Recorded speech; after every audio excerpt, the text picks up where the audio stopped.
¿Por qué el Ártico importa ahora? El Ártico ya no es un mapa en blanco. Allí se cruzan tres fuerzas: 1, el deshielo estacional que abre ventanas marítimas; 2, la expectativa de recursos energéticos y minerales; 3, la reconfiguración de alianzas y rutas comerciales. La combinación convierte a la región en laboratorio del siglo XXI, cooperación ambiental, ciencia abierta, y también competencia estratégica. Para entenderlo, trazaremos 4 líneas: clima y rutas, recursos, reglas y actores, y escenarios a futuro. Clima que abre agua, hielo mínimo y temporadas más largas. Cada verano boreal, el casquete marino retrocede. En el mínimo anual de 2024, la extensión de hielo se situó en algo más de 4 millones de kilómetros cuadrados, uno de los mínimos más bajos de la serie observacional. La tendencia de décadas es clara: menos hielo y ventanas más largas para navegar, aunque muy variables año a año. Este patrón no convierte al Ártico en autopista; los hielos móviles, las tormentas y la oscuridad invernal siguen mandando. Pero incluso con hielo difícil, la ruta marítima del norte completó en 2025 algo más de 100 tránsitos estacionales, moviendo alrededor de 3 millones de toneladas, con predominio de petroleros y ganancias de graneleros y portacontenedores.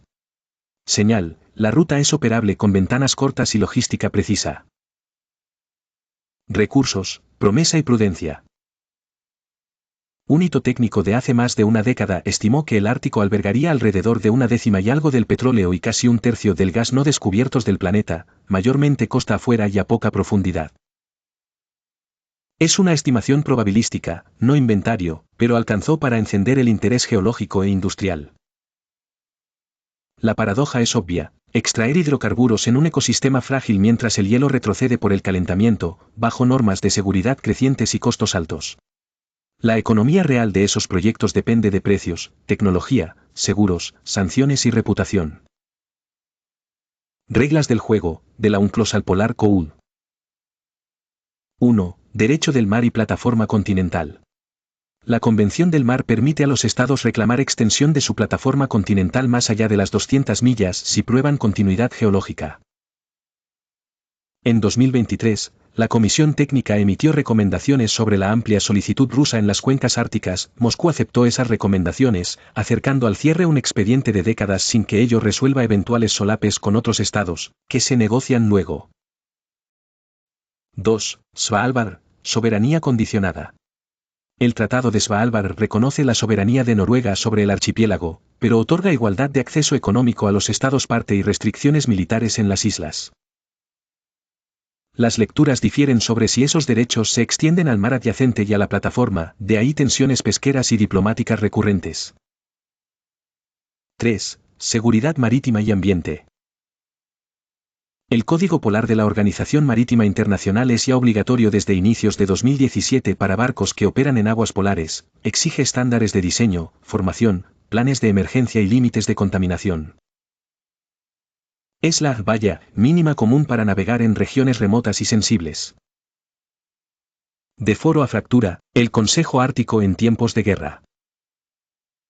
Durante más de 2 décadas, el Consejo Ártico fue el espacio de cooperación científica y ambiental, deliberadamente no militar, entre los 8 estados ribereños y 6 organizaciones indígenas con estatus de participantes permanentes, un modelo único con derechos plenos de consulta.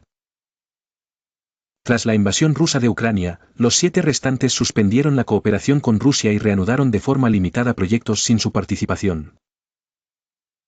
Desde 2025, Groenlandia preside el foro, con foco en desarrollo sostenible e inclusión indígena, pero el vacío ruso limita su alcance. OTAN al norte, Finlandia y Suecia cambian el tablero. El ingreso de Finlandia y Suecia a la OTAN cerró 2 brechas estratégicas en el Báltico y el Ártico europeo. Suecia formalizó su adhesión en marzo de 2024, Finlandia lo hizo el año previo. Además, se planifica el despliegue de fuerzas terrestres aliadas en el norte finlandés al norte del Círculo Polar, con cuarteles en Rovaniemi y Sodankylä.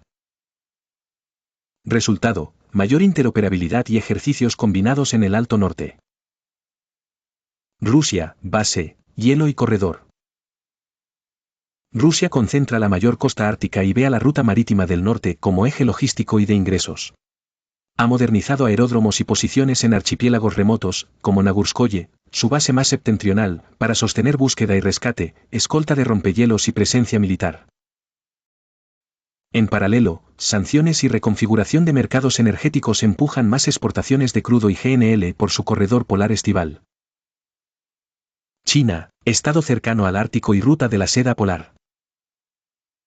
En 2018, China publicó su libro blanco sobre la política ártica, definiéndose estado cercano al Ártico, promoviendo la ruta de la seda polar y defendiendo libertad de navegación conforme al derecho internacional. La estrategia combina ciencia, expediciones con rompehielos, inversiones portuarias y participación en foros como Estado observador del Consejo Ártico. Para Moscú, el interés chino aporta capital y carga, para Washington y aliados, es una nueva variable estratégica. Estados Unidos, Canadá y los nórdicos, seguridad y ciencia. Estados Unidos refuerza guardacostas y rompehielos, habilita ejercicios combinados y bases de apoyo en Alaska, y financia ciencia y comunicaciones. Canadá prioriza vigilancia, infraestructura y cooperación con pueblos indígenas. Noruega, Dinamarca, Groenlandia e Islandia equilibran defensa, ciencia y energía. Toda la ribera norte ajusta capacidades de búsqueda y rescate, derrames y monitoreo ambiental bajo el paraguas del Código Polar. Comunidades indígenas, voz propia, conocimiento propio. Las organizaciones de pueblos indígenas del Ártico, Inuit, Saami, Aleut, Athabascan, Huichin y la Asociación de Pueblos Indígenas del Norte de Rusia, ocupan un lugar institucional en el Consejo Ártico con derecho de consulta plena. Su conocimiento tradicional orienta decisiones sobre seguridad alimentaria, biodiversidad, rutas de fauna y adaptación climática. En tiempos de fractura geopolítica, su presencia sostiene puentes. Comercio y cables, más que barcos. La conversación suele centrarse en petróleo, gas y portacontenedores.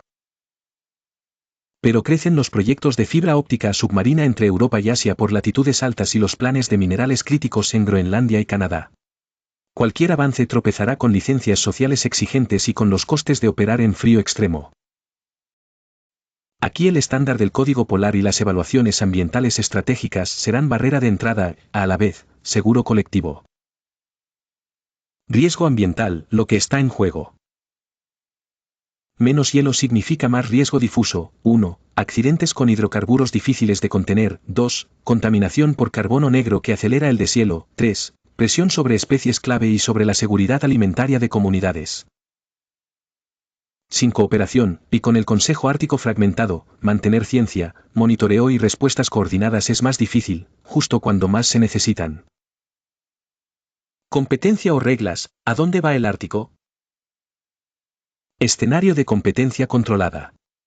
OTAN más presente, Rusia consolidando su corredor, China buscando espacio económico, y un Consejo Ártico operativo a media máquina.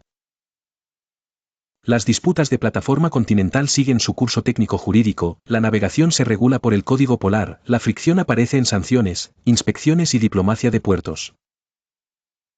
Escenario de cooperación renovada.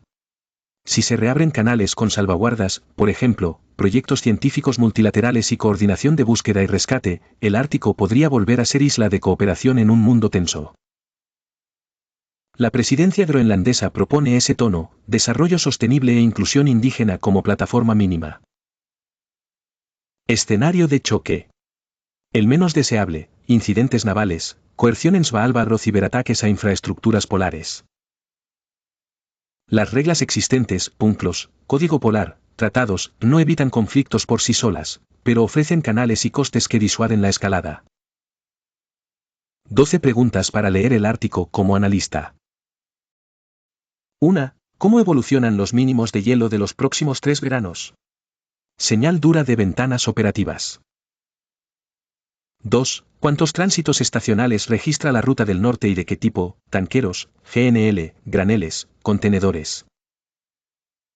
3. ¿Qué pasa con ejercicios de la OTAN por encima del círculo polar? Ritmo y objetivos. 4. ¿En qué queda cada reclamación de plataforma continental? Lectura de recomendaciones técnicas y negociación política. 5. ¿Qué inversiones chinas se materializan bajo la ruta de la seda polar? De los papeles a los puertos. 6. ¿Cómo reacciona el seguro marítimo al riesgo polar bajo el Código Polar? Prima y cobertura. 7. ¿Qué decide Noruega sobre Svalbard y cómo responden otros estados parte? Vigilar lenguaje legal y práctica en el mar adyacente. 8. ¿Qué rol operativo real logran los participantes permanentes indígenas en proyectos activos? Termómetros de legitimidad. 9. ¿Se consolidan proyectos de datos y cables árticos? 10. ¿Cuál es la señal de precios de energía frente a costos polares? 11. ¿Qué capacidad de rompehielos multiplica cada actor? 12. ¿Cómo evoluciona la cooperación científica post suspensión del Consejo? ¿Competencia inevitable o cooperación inteligente? El Ártico es importante porque condensa 3 verdades de nuestro tiempo. Primera, el clima altera la geopolítica. Segunda, las cadenas de valor buscan atajos y resiliencia. Tercera, las reglas importan cuando todos admiten que los accidentes serían demasiado costosos. La pregunta no es si habrá competencia, ya la hay. La pregunta es cómo la encauzamos para que sea competencia regulada y no escalada. Ahí están las herramientas, UNCLOS, recomendaciones técnicas de plataforma, Código Polar, Consejo Ártico y el rol institucional de los pueblos indígenas. Usarlas con rigor es el antídoto contra el romanticismo y contra el cinismo.